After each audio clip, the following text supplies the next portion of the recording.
You were not broken all at once. You were bent, piece by piece. Bent by rules. Bent by silence. Bent by the quiet expectation to obey. At first, you resisted. You still had fire. You still had dreams. But every time you raised your voice, someone told you it was too loud. Every time you showed your color, someone painted over it with gray. And slowly, the fire dimmed. Not because it died, but because you learned to hide it. You learned to survive, to nod when you wanted to scream, to smile when you wanted to cry, to carry yourself like a ghost in your own life. And here's the part that hurts most. You don't even feel the weight anymore. The crushing became normal. The silence became routine. The chains don't even rattle because they've been on you so long, they feel like skin. You tell yourself you're fine. You get up, go to work, play the role, and return home. But inside, something whispers, this isn't living. This is a rehearsal. That whisper? That's the last piece of you trying to stay alive. The last piece not yet flattened under society's heel.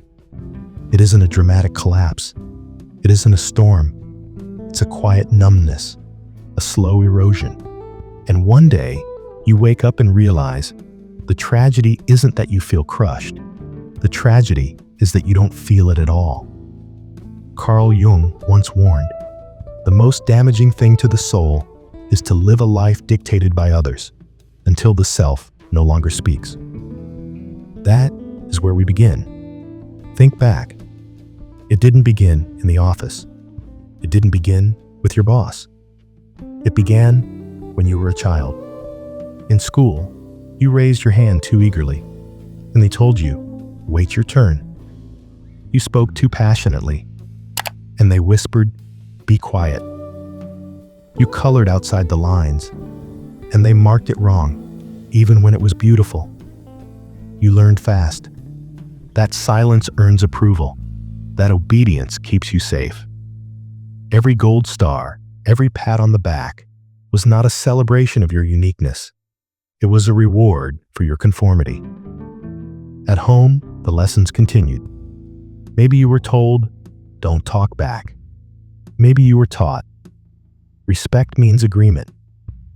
Maybe you saw adults wear masks of politeness while their real feelings rotted underneath. And slowly, you built your own mask. You wore it to survive. You wore it so well, you forgot what your own face looked like. By the time you stepped into the workplace, you already knew the rules. Don't challenge the manager. Don't stir the waters. Blend in, even if it burns inside.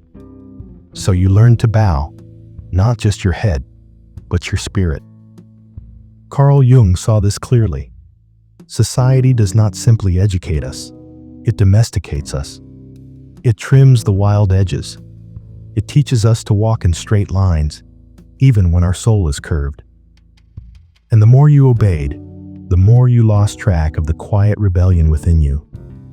Until one day, silence wasn't just something you practiced. It became who you were. But here's the thing about silence. It doesn't stay in the corners of your life. It spreads. It seeps into your laughter, into your love, into the way you dream at night. And what begins as protection slowly becomes prison.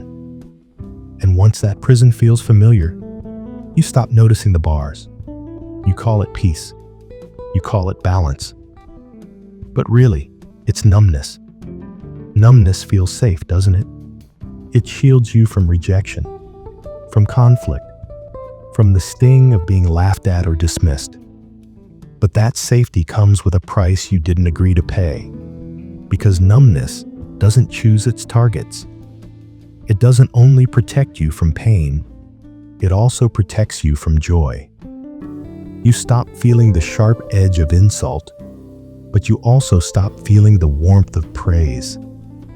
You stop fearing rejection, but you also stop chasing love.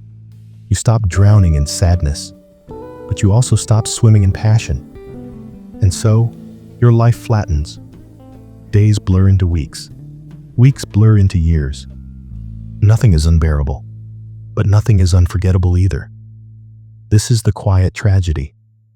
You are alive, but you are not living. Your relationships suffer first. People don't connect with your mask. They connect with your spark. And when the spark is hidden, even those who love you begin to feel distance. They say, "You're here, but you're not really here." Your mind suffers next. The self you suppress does not disappear. It hides in the shadows, whispering, waiting. And the longer you ignore it, the louder it knocks.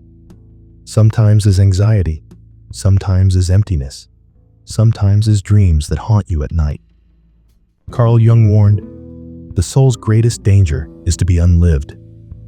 And that's the cost of numbness. Not disaster, not chaos, but the quiet erosion of your own soul, until one day you realize the world never stole your life. You gave it away, piece by piece, in exchange for silence. And yet, here is the deeper truth Jung wanted you to face. Those pieces don't disappear. They don't vanish into the air just because you've hidden them. They go underground. The anger you swallowed, the desire you buried, the laughter you choked back, all of it still lives inside you. Only now, it's in the dark. Carl Jung called this the shadow. Not evil, not wrong. Simply the parts of yourself that society told you were unacceptable.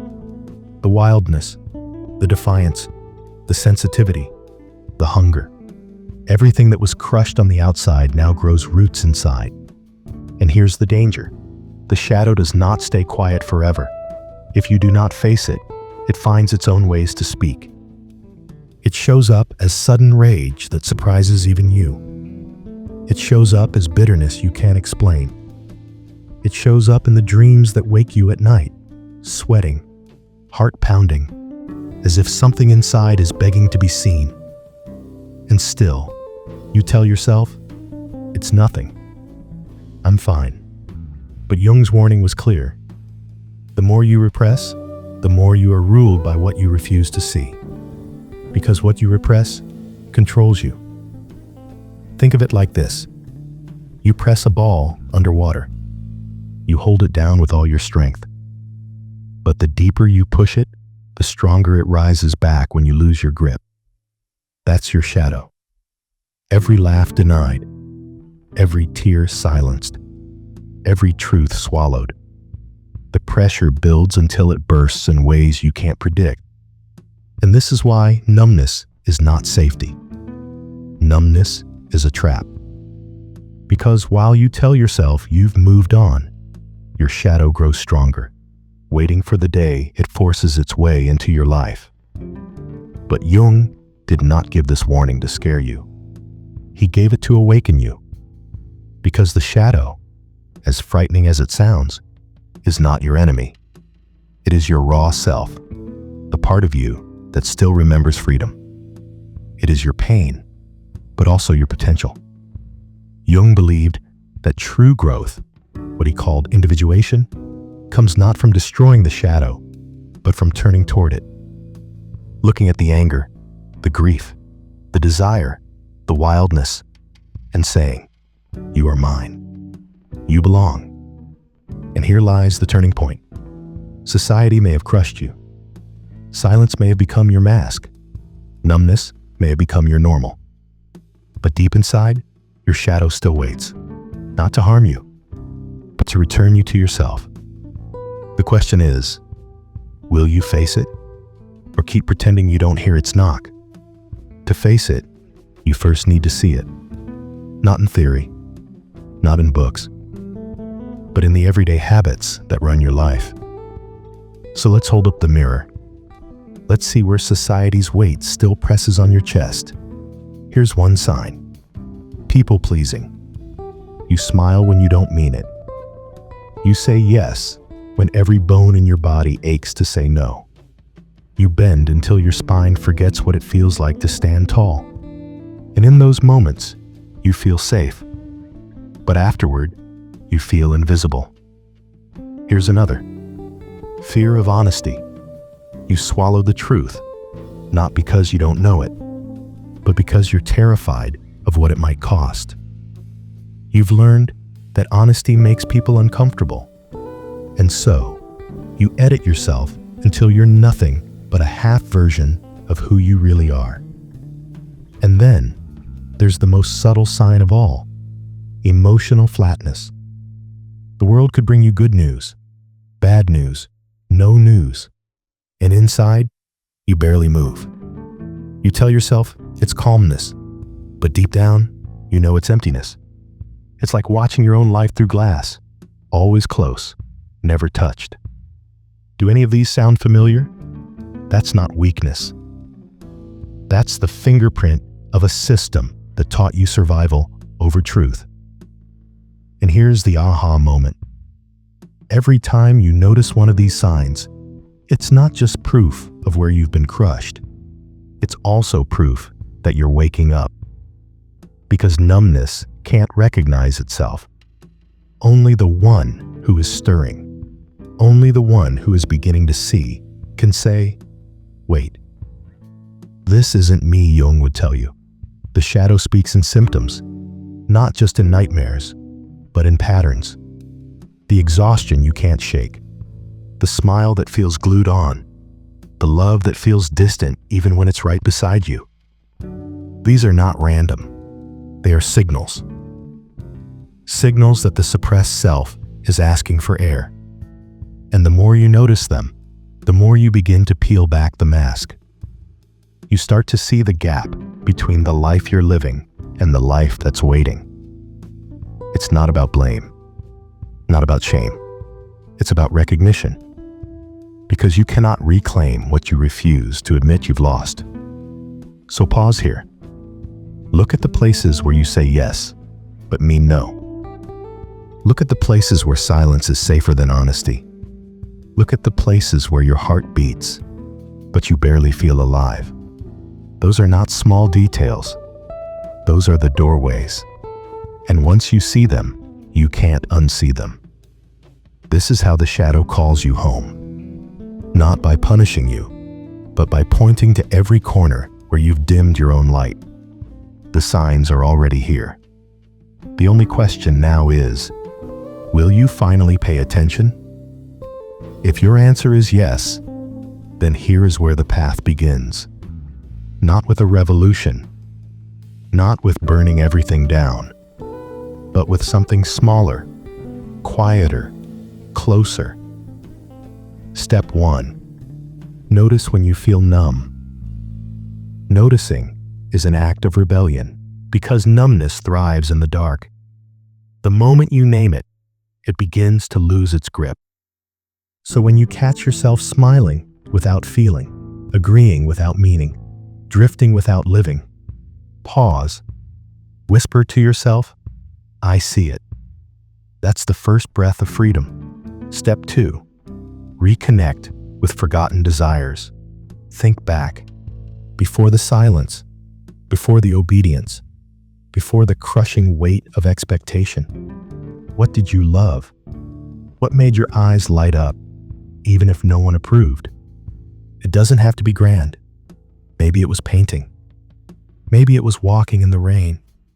Maybe it was writing words no one would read. Desires don't disappear. They wait, buried under dust. Pick one up. Hold it again. That spark is still yours. Step 3. Practice small acts of authenticity. Don't think you need to transform overnight. It begins with the smallest truth. Saying no when you mean no. Saying yes when you mean yes.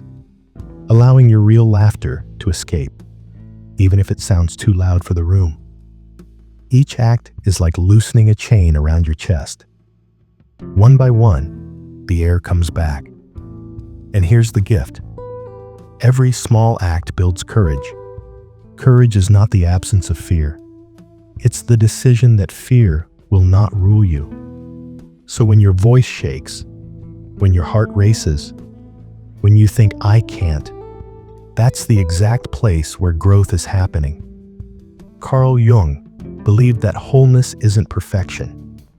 It's the union of all your parts, the shadow and the light, the wounds and the wisdom. So when you reclaim yourself, you're not becoming someone new.